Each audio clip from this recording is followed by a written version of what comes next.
인도를 가리켜서 천의 얼굴을 가진 나라라고도 말합니다.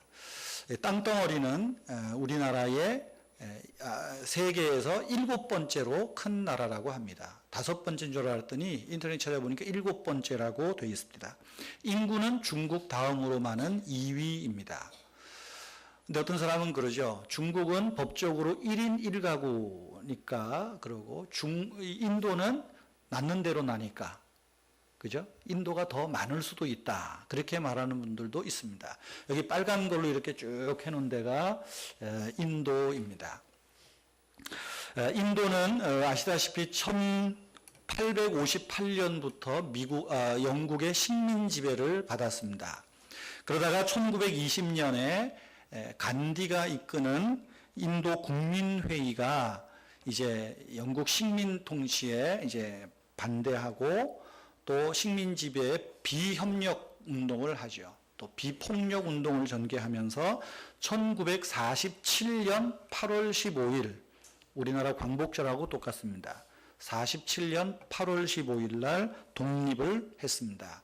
그런데 인도교는 종교 문제가 큽니다. 특별히 힌두교와 이슬람교도 간에 아주 이 분열이 심해서 힌두교가 대다수인 인도공화국과 이슬람권이 대다수인 파키스탄으로 나뉘어서 여전히 싸우고 있죠. 그래서 여러분 이렇게 지도를 보시면 저쪽에 동쪽 동파키스탄, 서쪽에 서파키스탄. 근데 지금은 이제 동쪽의 동파키스탄하고 서파키스탄끼리도 싸우다가 각각 독립을 하죠. 그래서 동파키스탄은 방글라데시입니다. 이렇게 빨간 걸로 해놨는데 방글라데시이고 또 거기에서 이렇게 뭐 통로 하나 따라 들어가서 산간 지방을 이렇게 인도가 지금 다 차지하고 있습니다. 종교적으로는 아시다시피 인도는 힌두교가 한 80%에서 85% 정도라고 합니다.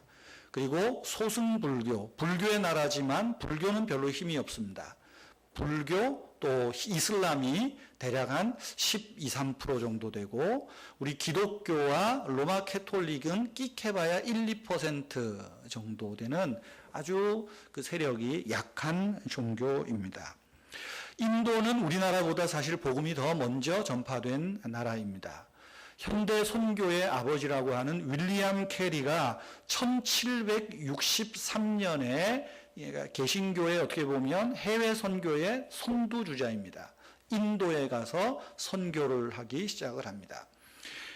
그러다가 이제 인도가 독립이 되면서 영국 사람들이 이제 다 빠져나오죠. 추방되기도 하고 그러면서 선교사들이 다 빠져나오면서 교회는 더 급격하게 힘을 잃어가게 됩니다. 어떤 분들은 영국의 선교사들이 교회 지도자를 키우는 일에 좀 소홀했다.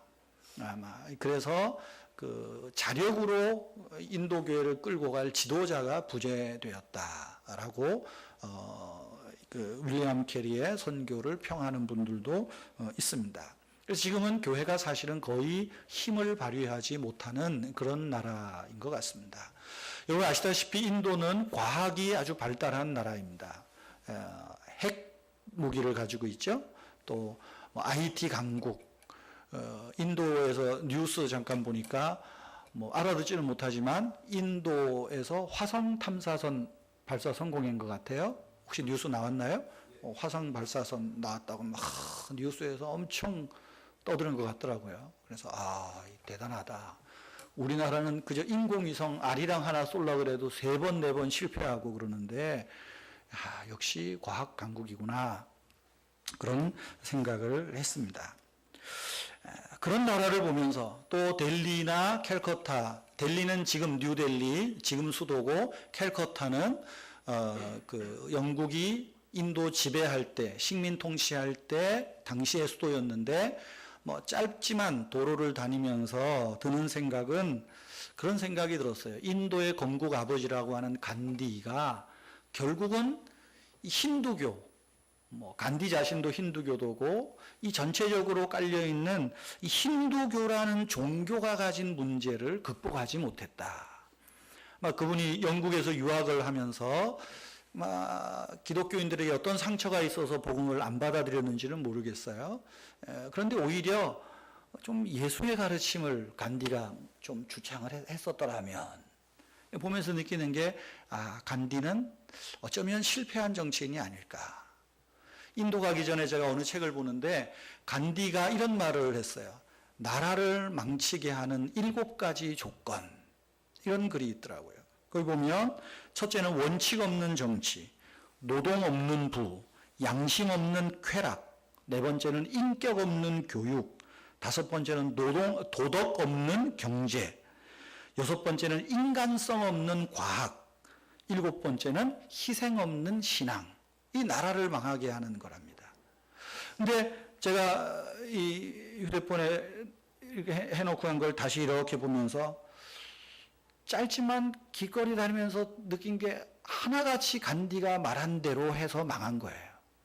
정치도, 교육도, 종교도, 과학도, 경제도 그야말로 나라를 망하게 하는 7가지 조건 그대로 하고 있구나.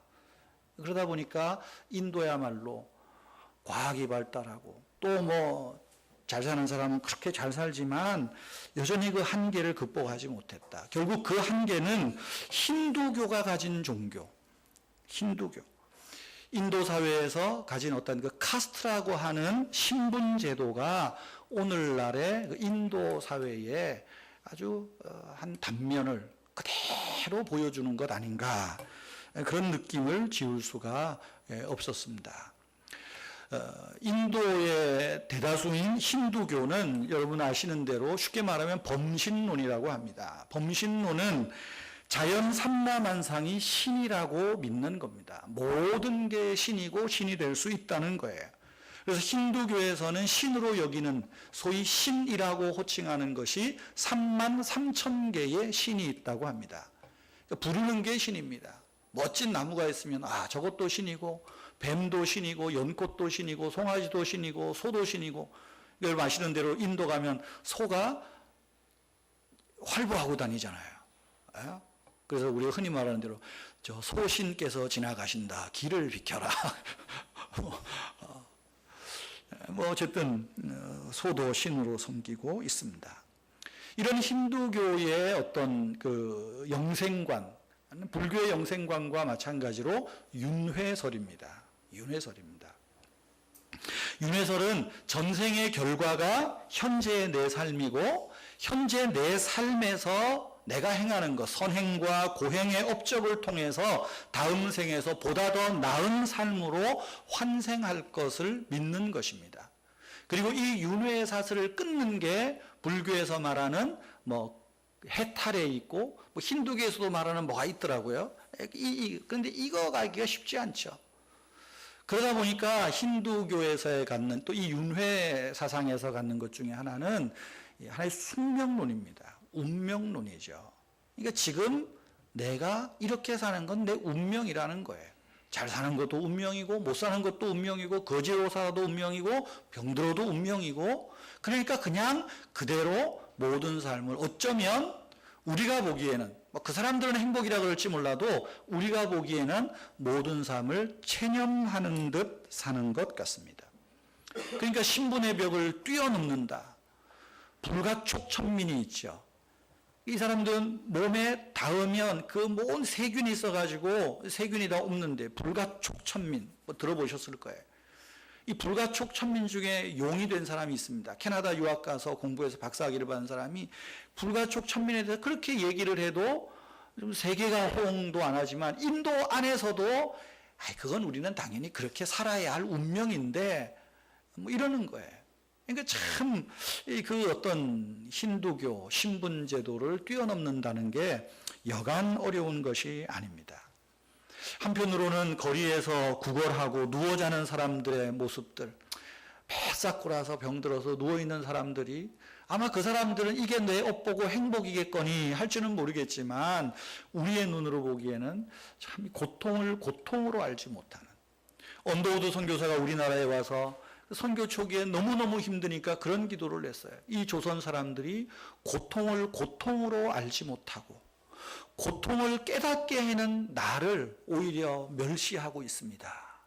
주여 어쩌면 좋겠습니까? 이런 기도를 드리거든요. 그런 언더우드의 기도가 많이 생각이 났습니다. 물론 이런 것을 교묘하게 이용하는 것은 또 정치인들이겠죠. 그러니까 뭐 교육을 개선시키거나 삶을 뭐 어떻게 바꿔볼 그런 모습은 별로 보이는 것 같지가 않았습니다. 이번에 인도에 이렇게 선교 여행을 간 것은 뭐 저가 주도하거나 또 우리 은혜교회가 주도한 것은 아닙니다. 우리 은혜교회가 지금 인도에 뭐 선교를 하거나 선교를 지원하는 일은 아직은 없습니다. 푸른숲 교회를 심호하는 최한주 목사님께서 제가 광고 두 달 전에도 말씀드린 대로 인도 선교 여행을 꼭 같이 가자고 권해서 또 은혜교회 교우들도 좀 같이 가면 좋겠다. 그래서 광고도 했고 우리 장로님과 함께 이렇게 가게 됐습니다. 최한주 목사님이 그동안 규모가 좀 큰 교회에서 있었어요. 마산의 제일교회, 부산의 대신동교회, 서울의 시민교회, 그래도 한 1000명, 1500명 되는 교회들에 있으면서 인도 선교를 20년 동안 줄기차게 이렇게 꾸준하게 해오셨습니다. 특별히 인도 이 광활한 땅에 최한주 목사님이 주력해서 하던 곳이 나갈랜드라고 하는 산간 지역입니다. 좀 이따 보여드릴게요. 거기에 있는 산간 지역인데 거기를 가기 위해서는 반드시 캘커타를 거쳐야 됩니다. 콜코타를 거쳐야 되는데 그러면서 콜코타에 있는 인도의 만달 목사님과 교제하고 또 그 교회를 후원하고 하는 그런 일들을 20여 년 줄곧 해옵니다. 그래서 학교를 세우고 또 교회 목사님들을 후원하고 교회를 지원하고 또 신학교를 세우는 일에서 나갈랜드 안에 있는 체카산 부족의 신학교가 내년에는 25주년 기념 행사를 크게 한다고 그래요. 그러면서 이번에 하고 따라갔다가 내년에도 또 오라고 7월 달에. 그래서 내가 대답은 해놓고 좀 고민입니다. 가야 되나 말아야 되나. 어쨌든 뭐 이렇게 굉장히 참 많은 일들을 이렇게 보고 왔습니다. 또 말씀드린 대로 최한주 목사님 근본에 20번째 인도 방문이 되다 보니까 그곳에 이제 교단 지도자라든가 또 이제 평신도 지도자들 중 사회적으로 이렇게 있는 분들이 이제는 이렇게 호스트가 돼가지고 모든 걸 다 어레인지해서 우리가 선교여행 가면 사실은 우리가 다 돈 내고 가는 거거든요. 숙박비도 다 하고 가는데 이번에는 그런 부분에서 그 호스트가 보니까 다 한 것 같아요. 그래서 그걸로 우리가 학교에 장학금도 이렇게 내고 뜻밖의 아주 융성한 대접을 받고 왔습니다. 가는 데마다 집집마다 꿀들을 주셔가지고 오늘 꿀 한 통 교회에다 갖다 놨습니다. 예배 마치고 이 정글 꿀 맛을 한번 보십시오. 꿀 맛을 한번 보시고요. 인도의 서울에서 28일 날 서울에서 낮에 출발해서 인도 28일 월요일 밤에 도착을 했습니다. 그리고 이제 1박을 하고요. 다음 날 아침에 새벽에 일찍 일어나서 비행기를 2시간 반 타고 이제 캘커타라고 하는 서쪽 지역으로 갔습니다. 보통 이제 방콕에서 들어가면 더 빠른데 비행기 여건이 안 돼서 인도 델리로 들어가서 이제 델리로 이렇게 이동을 했습니다. 이제 캘커타라고 하는 지역은 그거 하나 더 누르면 뭐 비행기도 뜰 건데, 저렇게 또 한 번 더 치면 또 한 번 그렇게 해서 이제 캘커타로 이렇게 갔습니다. 좌우지간. 그래서 이제 캘커타는 서벵갈 지역에 우리 장로님은 숫자 계산이 빠르셔가지고 뭐 이야기하는데 인구 다 이렇게 기록하시는데 한 1억 명 된대요. 고주만 엄청나게 많은 지역인데 거기에서 이제 만달 목사님을 만나서 좀 이렇게 하루 또 교제를 했습니다. 이 캘커타에 가서 이곳에서 만달 목사님 안내로 그리고 마더 테레사 알지요? 마더 테레사 수녀원을 이렇게 한번 방문했습니다. 수녀원에 가면 마더 테레사의 묘도 성묘로 해서 그 안에다가 꾸며놨고 마침 갔을 때 수녀들의 기도 시간이라 저렇게 또 앉아서 기도하는 모습도 한번 찍어봤습니다. 마더 테레사 수녀원 갔더니 요즘 뭐 테레사 수녀원 벽에 붙어 있는 글 해가지고 책이 많이 뜨더라고요. 근데 제가 가보니까 벽에 붙어 있는 건 아니고 그냥 테레사 전시관이라고 할까요? 그거 조그맣게 만들어 놓은 거기에 있는 글이에요. 그 중에 쭉 제가 보면서 몇 가지 참 마음에 와닿는 글이 있어서 잠깐 소개를 할게요. 그 다음 페이지 보면 영어로 되어 있습니다. 다 알아서 보시고, 침묵의 열매는 기도입니다. 기도의 열매는 믿음이고요. 믿음의 열매는 사랑입니다. 사랑의 열매는 봉사이고 섬김이고, 섬김의 열매는 평화입니다. 이 정도는 다 아시죠? 저도 하는데 이 말을 보는데 얼마나 확 와닿는지 몰라요. 이야, 이 테레사가 굉장히 영성이 있는 사람이구나. 중간중간에 글들 제가 막 이렇게 어쨌든 써오고 찍어오고 했는데, 그리고 또 하나 눈길을 끄는 단어가, 문장이 또 하나 있습니다. 평화는, 하나 더, 엔터. 평화는 미소와 함께 옵니다. Peace begins with a smile. 우리 한번 앞뒤로 좌우로 한번 스마일 한번 해보시죠. 여기에 평화가 있대요. 그래. 그 캘커타 가보면 이 스마일이 나올까, 우리 같은 사람은. 그럴 정도예요. 그런데 제가 거기에서 이 스마일이라고 하는 이 단어 문장들을 보면서, 참, 이 말에 굉장히 제가 아주 은혜를 받았어요. Peace begins with a smile. 웃읍시다. 우리말에 웃는 얼굴에 침 못 뱉는다 그랬는데, 좀 웃고 살아야 될 것 같아요. 그렇게 하고 이제 그 캘커타에서 제일 오래된 500년 된 힌두교 사원을 갔습니다. 바깥에서 찍은 거고요. 안에는 사진을 못 찍게 합니다. 안에 갔더니 염소 목 따는 데도 있고, 피 뿌리는 데도 있고, 꽃 바치는 데도 있고, 근데 그거 다 돈 받고 하는 거예요. 그거 보면서 예루살렘에 예수님이 올라갔을 때 장사하는 사람들 생각이 났어요. 이 종교를 빙자해서 이렇게 돈 버는 사람들이 있구나. 그리고 이 힌두교 사원 바로 옆에 마더 테레사가 세운 이 구호병원이 있습니다. 구호병원이. 물론 이 병원 안에도 사진은 찍지 못하게 합니다. 사진을 잘 보시면 요 밑에 이렇게 문 바로 앞에 널브러져서 누워있는 한 사람이 있어요. 행여자죠. 그리고 이 사람뿐 아니라 이 주변에 굉장히 많아요. 이렇게 막 누워있는 사람들. 안에 들어가면 남자 병실, 여자 병실, 집단 수용소죠. 이제 더 이상 수용할 데가 없기 때문에 아마 한 사람이 죽어나가면 또 한 사람 와서 치료하고 하겠죠. 거기에 와서 일하는 사람들은 다 자원봉사자들이다라고 그렇게 이야기를 들었습니다. 그렇게 하고 그날 저녁에, 이제 화요일 저녁이죠. 그 인도 만달 목사님이 심호하는 교회에 갔습니다. 그 저녁 예배, 아마 또 한국에서 손님들 온다 그래서 특별히 예배를 하면서 그곳에 주일학교 아이들이 또 여러 순서들을 준비해서 춤도 추고 노래도 하고 연극도 하고, 또 저 밑에 있는 까만 사람은 그 만달 선교사님 사역 초기에 성경 공부해서 이제 지금은 목사 되고 전도사 된 분들인데, 이제 이분들이 또 만달 목사님과 함께 각 지역에 흩어져서 교회를 개척하고 세운 이분들이 와서 이제 선교 보고를 하고 사역 보고를 하는 그런 장면들입니다. 임마누엘 열린문교회라고 하는데, 저분이 사라스 꾸마르 만달 목사입니다. 남자분인데 아주 수염도 하얗고 아주 멋있게 생겼습니다. 인도 사람들이 남자나 여자나 다 잘생긴 것 같아요. 근데 저 사모님은 조금 아닙니다. 인도 분들이, 서양 분들이 이쁘다가도 결혼하고 애 낳으면 뻥튀기가 된다네요. 근데 저분은 너무 고생을 해서 잘 보니까 이쁜 얼굴인데 너무 뻥튀기가 되신 것 같아. 근데 55년생이라든가 6년생이라든가 어쨌든 그럽니다. 또 이렇게 방송으로도 직접 전도를 못하기 때문에 라디오 방송 선교도 하고 또 교회 개척 선교를 하고 하는 그런 분입니다. 이 캘커타 시내를 돌아보면서 참 마음이 많이 제가 좀 그렇더라고요. 참 또 이분 교회 가서 예배를 드리고 또 그러면서 어떻게 인도 선교 여행을 최한주 목사님이 뭔가 의도를 가지고 나를 오자 그랬나 싶기도 하고, 어떻게 하면 좋을까 기도하고 생각을 많이 했습니다. 어떻게 좀 도울 수 있을까.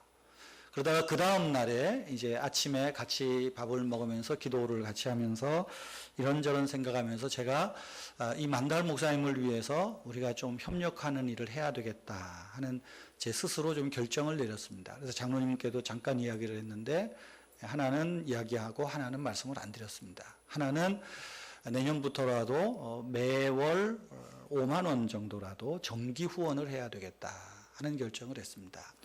5만 원이면 이분이 여러 사역자들과 함께 지금 교회를 군데군데 하는데 그 5만 원, 그러니까 50불이면 그 교회를 유지하고 또 목사님들이 사역하고 생활하는 그 생활비가 됩니다. 50불, 우리 돈으로 뭐 5만 5천 원, 6만 원 정도면 되는 거죠. 그래서 이 정기 후원을 해야 되겠다. 왜냐하면 이분 같은 경우는 교회가 법인으로 등록이 돼야 교회가 폐쇄가 안 된답니다. 근데 법인으로 등록되는 조건 중에 하나는 해외에서 얼마나 후원을 받느냐. 이거가 또 교회의 존폐가 되는 거래요. 근데 이분은 아직 정기적으로 후원받는 건 없답니다.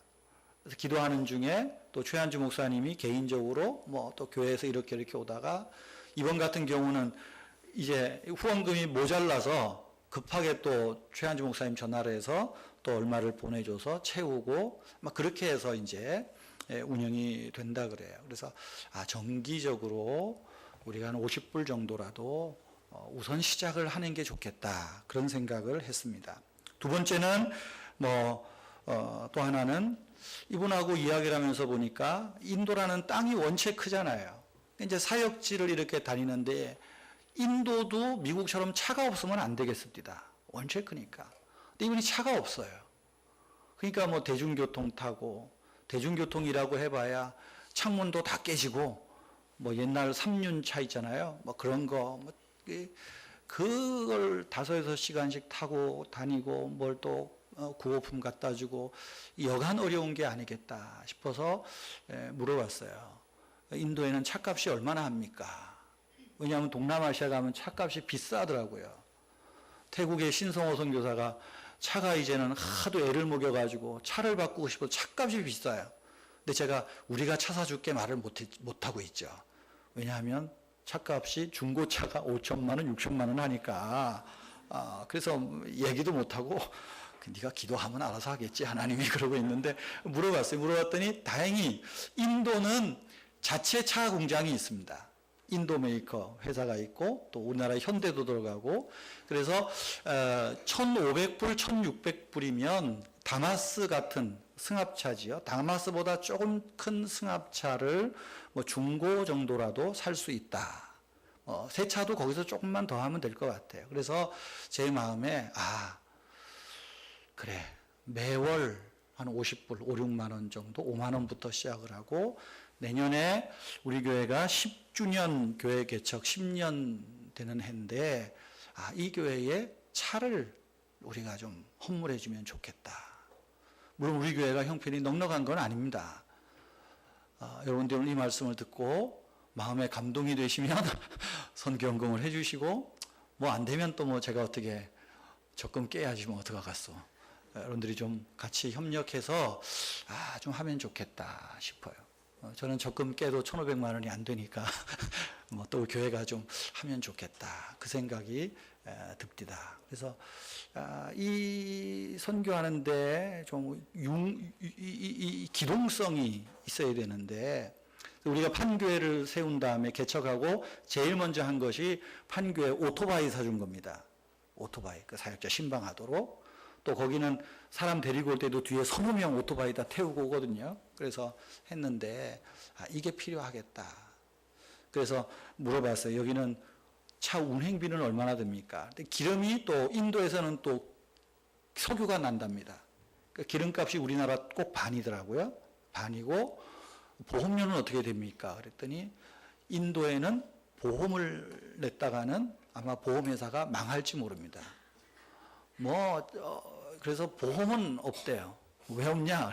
가보시면 알지만 분명히 차선은 3개인데 차 줄은 5대가 가고 있어요. 엄청납니다. 앞에서 타고 가면서 막 얼마나 어깨에 힘이 들어갔는지, 어이구, 우리 장로님은 앞에 한번 타고 가다가 안전띠를 찾아서 맸다 그래요. 이거 생명 가겠구나. 그 정도로. 그러니까 막 보험료는 없어요. 그래서 어쨌든 우리가 이렇게 시작을 하는 게 유익하겠다. 뭐 그런 생각을 했습니다. 여러분이 이분 위해서 기도해 주시고 또 함께 동참해 주시면 고맙겠습니다. 그리고 이제 캘카타에서 1박 한 다음에 이제 나갈랜드주 저 산골에 있는 건데 디마푸르라고 하는 곳으로 이제 비행기를 또 타고 갑니다. 그래서 한 2시간, 1시간 반 정도 가면서 왼쪽으로 잘 보면 히말라야 산이 보일 겁니다 했는데 우리 장로님이 왼쪽 창가에 앉으셨는데 못 봤대요. 그래서 히말라야 산은 못 보고 어쨌든 이렇게 갔습니다. 디마푸르에 갔는데 이 나갈랜드라고 하는 곳은 인도 본토와는 다르게 인구가 200만 명이 되는데 92%가 기독교 신자라고 합니다. 왜 그러냐 하면 이 나갈랜드는 복음이 전해지기 전에는 부족 간에 싸우고 할 때 그 싸움의 승리의 요건이 목을 따는 겁니다. 그래서 이제 민속촌 같은 걸 막 꾸미고 있는데 갔더니 각 부족들 집들 전통 집들을 했는데 그 집 앞에 사람 목, 짐승 목이 이제 걸려 있어요. 보니까 사람 목이 얼마나 많이 걸려 있느냐가 추장을 결정하고 권세자를 결정하는 것 같아요. 그런 아주 어떻게 보면 그야말로 상간오지죠. 이곳에 우리나라보다 꼭 10년 전 1873년에 미국 침례교 선교사가 이 나갈랜드주 옆에 아쌈주라고 하는 곳에 가서 선교를 하다가 물물 교환하는 시장 장터에서 나갈랜드 사람 만나서 전도를 합니다. 그리고 아마 거기에 들어가서 전도를 한 결과 이 집단 개종이 일어난 곳이에요. 그러니까 추장 만나서 전도하니까 추장이 듣고 그러면 우리가 예수 믿겠다. 집단 개종하면 어때요? 다 쫓아오는 거예요. 나갈랜드에 16개 부족이 있는데 대부분 그렇게 집단 개종을 한 그런 곳입니다. 그러니까 한 92% 뭐 이렇게 이제 어쨌든 뭐 명목상 그리스도인이든 뭐든 그렇게 되죠. 또 나갈랜드에는 16개 부족이 인도가 다 그렇지만 부족마다 언어가 다릅니다. 또 아마 그런 지역 감정, 부족 감정도 있겠죠. 옛날에 목 따던 감정이 있으니까 전도는 자기 부족끼리만 합니다. 그리고 교회도 자기 부족교회만 찾아갑니다. 그러니까 이 나갈랜드주의 교회를 가면 3,000명, 뭐 4,000명 그래요. 굉장히 큽니다. 그러니까 우리가 참 물어봐요, 나한테. 당신 교회 교인 몇 명이냐고. 쪽팔리게 자꾸만 물어보더라고. 그래서 우리 애들까지 다 해봐야 150명이다. 그랬더니 놀래더라고요. 어떻게 그렇게 조그만 교회에서 여기 왔냐 이거죠. 그래서 우리는 조금에도 능력이 있어. 이제 이런저런 얘기를 했어요. 그랬더니 놀래더라고요. 그런데 노한 페이지 이제 보여줘 보세요. 이제 디마푸르에 갔더니 대대적으로 환영을 해줍니다. 막 열렬하게 꽃다발 다 들고 나와가지고 막 해주고 사진을 찍고 이 디마푸르에 그 최한주 목사님이 이제 처음에 신학교를 후원하면서 여기에다가 이제 학교를 세웁니다. 이 대신 아카데미인데 이거는 부산 대신동교회에 있는 어느 집사님 가정에서 7천만 원인가 8천만 원을 헌금을 해서 뭐 그 스토리도 또 재밌더만 시간이 없으니까 그걸 헌금을 해가지고 그걸 가지고 여기에 땅을 사고 학교를 세우기 시작을 한 겁니다. 지금 한 1,300명 정도, 유치원서부터 고등학생까지, 뭐 1,200명, 뭐 어쨌든 1,300명 된다 그래요. 그리고 이제 그 최한주 목사님이 이렇게 저렇게 좀 큰 교회를 다니시다가 서울 시민교회에서 남학생, 여학생 기숙사도 짓고 또 교실도 더 짓고 해서 지금은 제법 규모가 있습니다. 우리가 갔더니 이제 아마 부모님 초청 날 같아요. 그것도 아마 우리하고 맞춰서 일부러 한 것 같아요. 그래서 이제 교장이 나와서 인사하고 앞에 선생님이 이제 사회 보고 뭐 아주 또 재롱잔치를 또 잘 보고 귀빈대접을 제일 앞자리에 앉아가지고 다리 꼬고 앉아서 잘 구경을 했습니다. 이렇게 이제 하고 디마푸르에서 그렇게 하고 지금은 이제 그 옥상에 채플 이제 강당을 짓는데 예배실을 짓는데 이제 아마 푸른숲 교회가 좀 교회가 적다 보니까 아마 반 정도를 최한주 목사님 자녀들하고 가정에서 한 1,500만 원 헌금해서 이제 강당을 짓고 있다 그러더라고요. 내년 7월에 아마 이제 완성된다 그러는데 참 여러 가지로 많이 또 최한주 목사님에게도 많이 이렇게 느끼고 배우고 그렇게 왔어요. 그렇게 이제 지나고요. 그 다음에 이 나갈랜드에서 이제 고히마라고 하는 곳으로 이제 이동을 합니다. 요 다음 사진 한번 보여줄래요? 그리고 이제 사무엘 목사 결혼식을 참석을 했어요. 우리 장중국 장로님 난생 처음 결혼식 축가도 부르셨답니다. 지난번에 우리 교회 왔었던 또 이렇게 뭐 제가 조금 돕는다 차원에서 영어도 별로 늘지도 않는 것 같은데 이렇게 하는 분 또 참석하고 하루 전날 갔더니 돼지를 5마리를 잡읍디다. 그 자리에서 막 교회 마당에서 돼지 목 따는 장면도 있는데 그거는 잔인해서 안 보여드리고 이렇게 또 결혼식도 한번 참석을 했고요. 그리고 이제 이렇게 디마푸르에서 고히마라고 하는 나갈랜드의 수도입니다. 저 산간 동네 100만 명이 산답니다. 해발 2,000m 되는 고지입니다. 그 다음 사진 한번 보여줄래요? 예, 저 묵었던 호텔 같이 보이는 게 호텔이지만 어쨌든 따뜻한 물도 잘 안 나오고 전기도 나가고 시도 때도 나가고 그래요. 고지대입니다. 고지대. 그리고 푸른숲교회 권사님들에서 푸른숲교회에서 최 목사님 부부까지 해서 7, 우리 2 이렇게 갔는데 이제 그 교회에서 한국 음식 요리 강좌를 했습니다. 백숙 끓이는 법, 보쌈 만드는 법, 드레싱, 삼겹살 뭐 이런 거. 백숙을 아주 좋아합니다. 이렇게 하고 또 그 교회 옆에서 교회가 운영하는 초등학교, 중고등학교 이렇게 한번 옆에 공부하는 거 시험 막 끝났다 그러더라고요. 가서 얘기해 보니까 역시 싸이를 압디다. 싸이를 몇 명 아이가 알아서 나도 싸이 아는 건 뭐 강남 스타일밖에 없잖아요. 그래서 이걸 했더니 애들이 막 이제 그 다음 주일에 이제 또 토요일 날에 청년 예배 참석하고 그 다음 주일은 세계 침례교 어린이 주일이었어요. 그러니까 어린이들이 거의 교회당 반 차지하고 부모들은 다 뒤에 가 있고 그래서 애들 또 예배하고 발표하고 뭐 이제 그런 거를 쭉 같이 예배드리고 그러게 또 왔습니다. 그리고 이제 그날 주일이어서 주일 오후에 이제 이 체카산 부족의 근거지라고 하는 푸체르라고 하는 곳으로 이동을 합니다. 이동을 하는데 최한주 목사가 20번째 왔다 그래서 거기에 장관을 지낸 분이 헬기를 하나 대접해 줬어요. 80km 산길을 3시간 반, 4시간을 가야 되는데 딱 10분에 갑디다. 그래서 여기에는 차로 가지만 그 다음 사진을 보면 요거 다음 저기 헬기 사진 하나 있죠? 예, 저 헬기 앞에서 기념사령 머리 털라고 처음 타봤습니다. 다 처음 타봐가지고 한편으로 떨어지면 어떡하나 순교다 생각하기도 하고 두렵고 떨리는 마음으로 그렇게 해서 산길을 저기는 이제 해발 2,400m 고지에 있는 그런 조그만한 동네입니다. 도시라 그러지만 우리 동네보다 적은 동네입니다.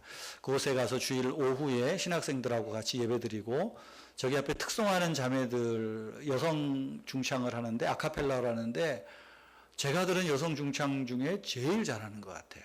와, 얼마나 잘하든지 녹음을 못한 게 지금 제가 참 후회가 됩니다. 아주 잘해요. 그리고 이렇게 그 앞에 사진을 잠깐 보여줘 볼래요?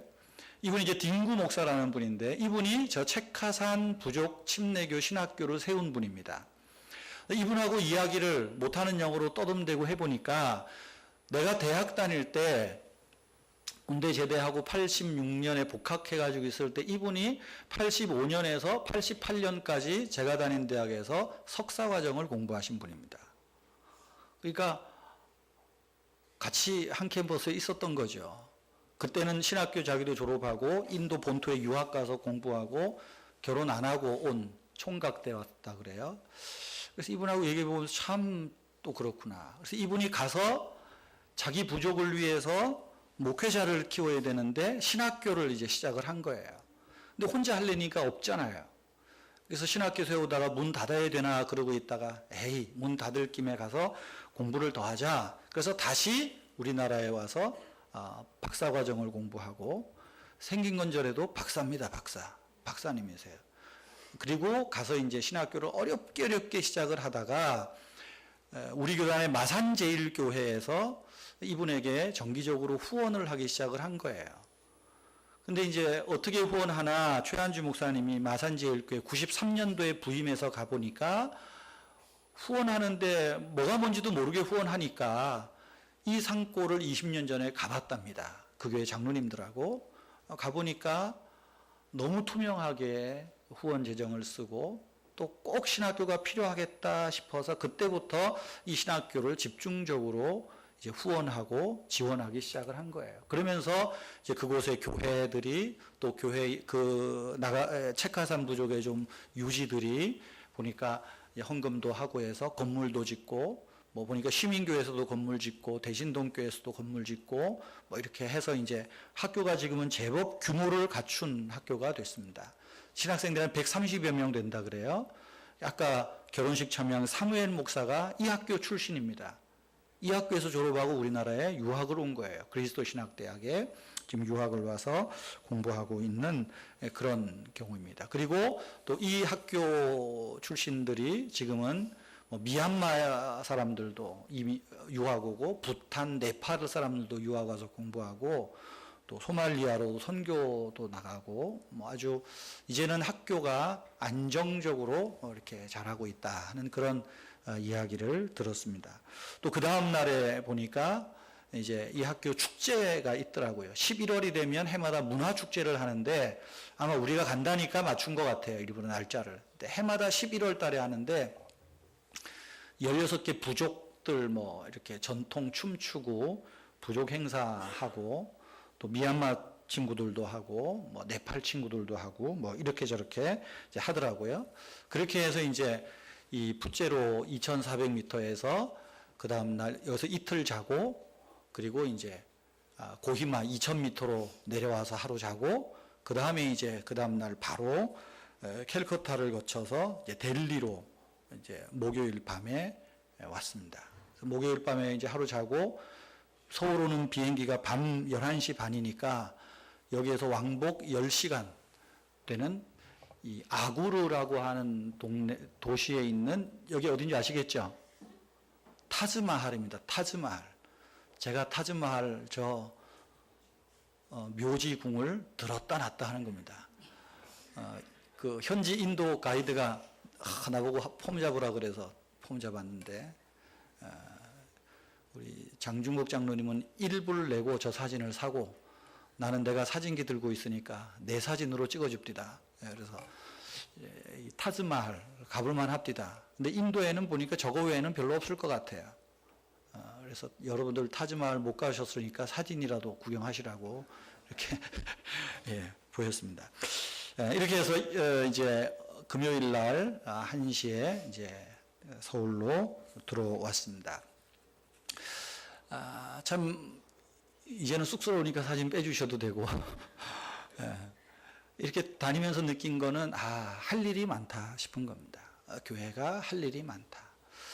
교회가 크건 작건 선교하는 일이, 생명을 살리는 일이 교회가 해야 할 일이고 예수 믿는 우리가 해야 할 일이다 하는 그런 생각을 강하게 하고 왔습니다. 오늘 우리가 성경 말씀을 보니 안디옥 교회는 바로 이방인 지역에 세워진 최초의 교회입니다. 유대인들이 복음을 전했지만 이제는 유대인이 아닌 이방인에게 복음을 전하고, 이방 사람들이 그 교회를 운영하고 유지하는 이방인 교회였습니다. 그리고 이방인이었지만 바울에게 신앙의 훈련을 받고 예수님을 온전히 바라보고 말씀드린 대로 믿음과 성령이 충만한 그런 교회와 성도들이었습니다. 뿐만 아니라 이 안디옥 교회는 성도들은 세상 사람들에게는 그리스도인이라 칭함을 받았습니다. 예수를 닮아가는 사람, 예수쟁이, 좋은 의미에서 그렇게 인정을 받았던 그런 사람들입니다. 결과적으로 안디옥 교회는 큰 무리가 더해졌고 12장 24절에 보면 말씀이 흥왕하고 점점 교회가 성장해 갑니다. 그러나 이 교회는 성장하는 것으로 만족하지 않습니다. 이 교회는 성령이 시키시는 일에 순종하였습니다. 11장 마지막 부분에 보면 그 예루살렘, 어쩌면 모교회라고 말할 수 있는 그 교회가 기근과 재난으로 어려움을 당하자 교회가 기꺼이 헌금하여서 구제하고 부조하는 이 섬기는 봉사의 일을 즐겁게 합니다. 뿐만 아니라 오늘 13장 1절에서 3절 말씀에 보면 많은 지도자가 세워졌는데 그 지도자 중에 담임 목사격이라고 말할 수 있는 바나바와 사울을 성령의 지시에 따라 이른바 선교사로 파송하는 예식이 바로 13장 1절에서 3절의 말씀입니다. 주를 섬겨 금식할 때에 성령이 이르시되 내가 불러 시키는 일을 위하여 바나바와 사울을 따로 세우라 하시니 이에 금식하고 기도하고 두 사람이 안수하여 보내니라. 두 사람을 안수하여서 이제 이방인에게로 보내는 겁니다. 그래서 13장 뒤에 보면 내가 이방인에게로 향하노라. 이제는 이방인을 향한 선교의 이 일이 여기에서부터 시작되는 것입니다. 그래서 오늘 제가 설교 제목을 선교하는 교회라 그랬어요. 뭐 우연인지 필연인지 선교 후에, 전후에, 여행 갔다 온 후에 이 말씀이 참 의미가 있다고 생각을 합니다. 여러분, 우리가 믿음 생활하고 성령 충만함을 사모하는 것은 이 땅에서 그저 내가 땅의 복을 받고 물질적으로 잘 사는 이것이 우리 신앙생활의 본질이나 목적이 아닙니다. 어쩌면 저와 여러분 모두는 이기적입니다. 아니, 이기적일 수밖에 없습니다. 죄로 타락한 본래의 모습이 바로 우리의 모습이기 때문이에요. 그러나 그런 이기적이고 나밖에 모르는 우리들을 하나님이 그 큰 사랑으로 구원해 주시고 우리를 믿음 가운데로, 믿음 생활하는 가운데로 부르신 목적이 무엇이겠습니까? 이 땅에서 예수님을 바라보고 예수님을 닮아가는 것입니다. 예수님을 닮아가는 선도와 교회는 바로 주께서 맡기신 거룩한 삶을 목적으로 사는 거죠. 그 거룩한 삶이 무엇이겠습니까? 구제하고 전도하는 것입니다. 선교하는 일입니다. 여러분, 구제하고 선교하는 일을 가만히 생각해 보십시오. 철저하게 이타적입니다. 내가 나만을 위한다면 여러분, 누가 어려운 일을 당했다고 해서 쉽게 구제하지 못합니다. 쉽게 돈을 주지 못합니다. 우리는 나에게 이익이 될 만하면, 내가 뭔가 명예를 얻을 만하면 돈을 내놓지만 나와 생판 모르는 사람들에게 쉽게 구제한다? 여러분, 잘 되지 않습니다. 그러나 안디옥 교회를 보십시오. 교회가 어려운 일을 당하고 예루살렘의 모교회가 어려운 일을 당하자 이들이 기꺼이 구제하기로, 그래서 부조를 보냅니다. 어떻게 했겠어요? 돈을 모으죠. 헌금을 하죠. 작정을 하죠. 그래서 그걸 가지고 바나바와 사울 편으로 보내는 것입니다. 교회를 돕고 성도들을 돕는 것이죠. 뿐만 아니라 13장 이후에부터 나오는 것이 무엇입니까? 이제는 교회가 해야 하는 복음 전파, 선교의 일이 이제 본격적으로 시작되고 있다는 것입니다. 성령이 시키는 일이죠. 우리 교회가 이만큼 성장하니까 이제 우리가 더 교회당을 크게 짓고 더 교인들의 삶을 안락하게 하고 이렇게 자체적인 것이 아니라 이제는 하나님이 주신 은혜와 축복을 흘려보내는 일에 저들이 헌신하는 것입니다. 그것이 성령께서 시키신 일이라고 하는 거예요. 여러분, 모름지기 머물러 있으면 썩기 마련입니다. 물이 고이면 썩습니다. 여러분, 성경의 땅에 가보시면 갈릴리 호수가 있고 사해가 있어요. 갈릴리 호수는 물이 줄지 않아요. 헐몬살에서 내려오는 그 물이, 눈이 녹아내린 물이 갈릴리 호수를 채우고 이것은 요단강 줄기를 통해서 끊임없이 흘려보냅니다. 그리고 이것이 사해까지 이르르죠. 그런데 사해는 흘려보낼 장소가 없습니다. 결국 사해는 썩은 물입니다. 이강근 선교사하고 이스라엘에 있는 그분이 보내준 사진에 보면 사해가 50년 전하고 지금하고 뭐 한 10m 사해 이 수면이 줄었다 그래요. 점점 줄어서 앞으로 얼마 지나지 않으면 사해가 바닥을 드러낼지도 모른다. 그렇게 이스라엘의 전문가들은 이야기하고 있다 그럽니다. 흘려보낼 줄 모르면 그렇게 되는 것입니다. 존재감조차 없어지는 거죠. 안디옥 교회도 지금은 지구상에서 사라졌습니다.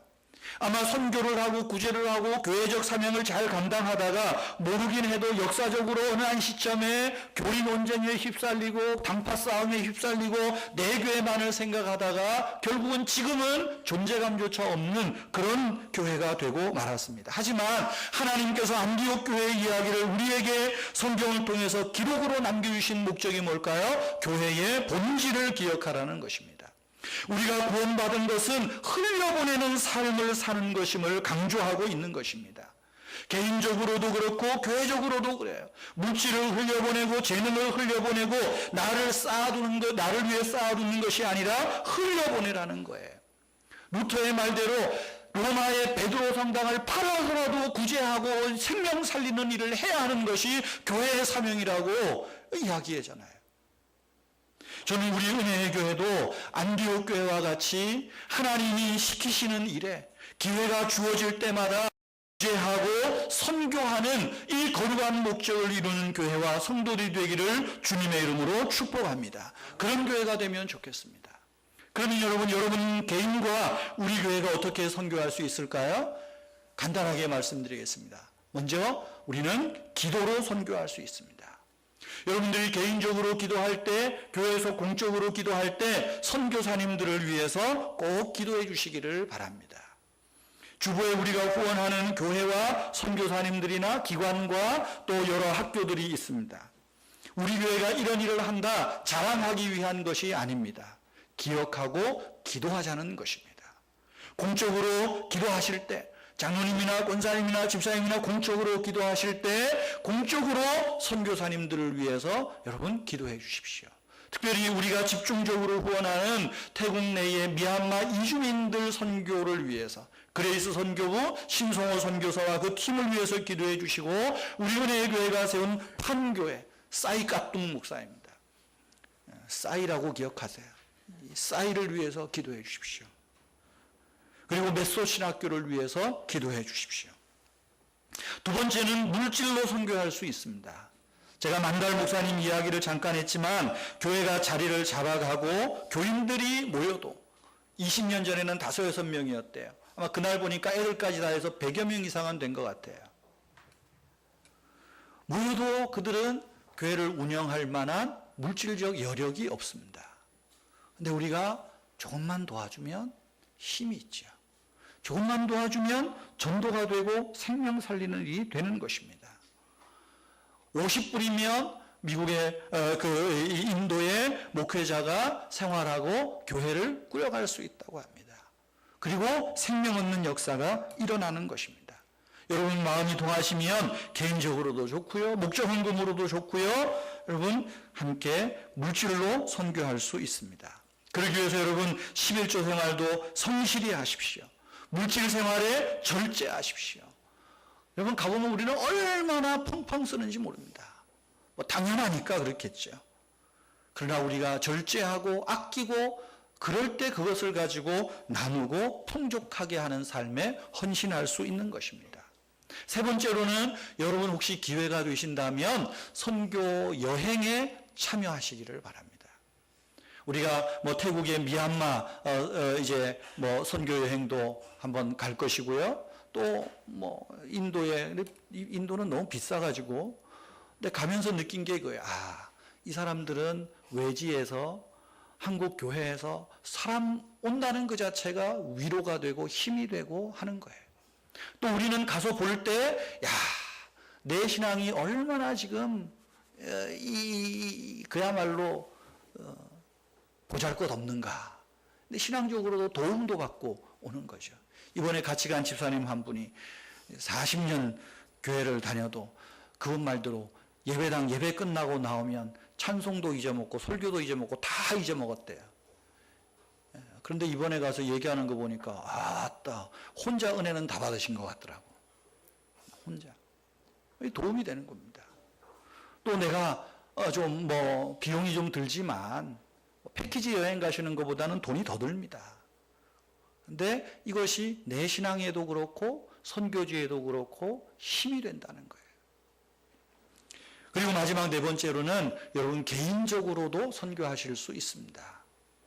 특별히 우리 은혜교회 가정에서도 몇몇 가정이 이렇게 어려운 나라의 한 가정을, 특별히 한 아이를 뭐 입양하듯 해서 매월 45,000원, 뭐 한 5만 원 돈 이렇게 매월 후원해서 한 가정을 돕고 그 가정에 있는 아이를 교육시키는 겁니다. 고등학교 졸업할 때까지. 우리 교회 교인들 중에 더러 있어요. 저희도 부끄럽지만 많이 못하고 지금 한 가정, 방글라데시의 수보라고 하는 한 아이를 하고 있습니다. 매년 사진도 오고 편지도 오고 우리도 편지도 보내고 그래요. 많이 컸더라고요. 45,000원이면 그 가정이 생활을 해요. 그래야 이 아이가 나가서 벽돌 공장에 가서 벽돌 깨는 일을 안 하고 공부를 하는 겁니다. 그래서 공부를 해야 뭔가 목적이 바뀌고 삶이 바뀌지 않겠어요? 여러분, 우리 교인들 중에서 30대, 40대, 50대 가정은 한번 이 일을 좀 하십시오. 내가 컴패션에서 아무것도 관계도 없지만 컴패션에서 하든지 국제기아대책본부에서 하시든지 인터넷 사이트 들어가시면 후원하는 방법이 있습니다. 아이를 입양하는 방법도 있습니다. 45,000원입니다. 제가 60대 이상은 이야기 안 한 것은 얘가 고등학교 졸업할 때까지 10년 이상은 해야 되거든요. 10년 못하고 촌당 가시면 안 되니까. 그러면 그분 끊어지니까, 그러니까 적어도 30대, 40대, 50. 아마 어떤 분은 결혼하면서 또 바로 시작하는 분도 있는 줄 압니다. 이 개인적으로 하실 수 있는 거예요. 그러면서 우리의 마음들이 풍요로워지고 나눔의 삶을 살 수 있는 것입니다. 사랑하는 성도 여러분, 고이면 썩습니다. 가진 것 같아도 마음이 불안하고 만족이 없습니다. 가지려고 아무리 애를 써도 만족이 없습니다. 그러나 조금 부족하고 내가 많이 못 가진 것 같아도 나누면 풍성해집니다. 내 마음이 풍성해지고 내 모든 삶이 하나님 은혜로 여겨지는 것입니다. 우리 은혜의 교회와 성도님들 모두가 선교하는 일, 세상 모든 사람이 구원을 얻기까지 쉬지 아니하시는 그 하나님의 열심을 우리의 마음에 품고 이제 그 하나님 마음에 손과 발이 되어서 생명을 살리는 일. 여러분, 우리나라도 보십시오. 복음이 들어올 때 언더우드 목사의 기도에 의하면 아무것도 보이지 않습니다. 예배당도 보이지 않고 학교도 보이지 않고 마을마다 고통이 고통인 줄 모르고 가마 속에 타고 다니는 여자들의 얼굴도 볼 수 없고 조선 남자들의 마음조차 읽을 수 없는 그런 땅이었습니다. 그러나 선교사들로 인해서 복음이 들어오고 복음을 통해서 여러분, 우리 민족의 일대 민족 개조가 일어난 거 아니겠어요? 민족 개조가 일어나는 거죠. 양반과 평민과 상놈과 종놈들이 함께 교회를 섬기고 신분이 혁파되고 함께 더불어 사는 이 일이 어디에서 시작됩니까? 복음의 역사고 생명의 역사 아니겠습니까? 저와 여러분이, 우리 은혜의 교회가 이런 일에, 선교하는 일에 헌신하고 그래서 하나님 기뻐하시는 그 나라의 사역에 더욱 매진하는 저와 여러분, 또 우리 은혜의 교회가 되기를 바랍니다.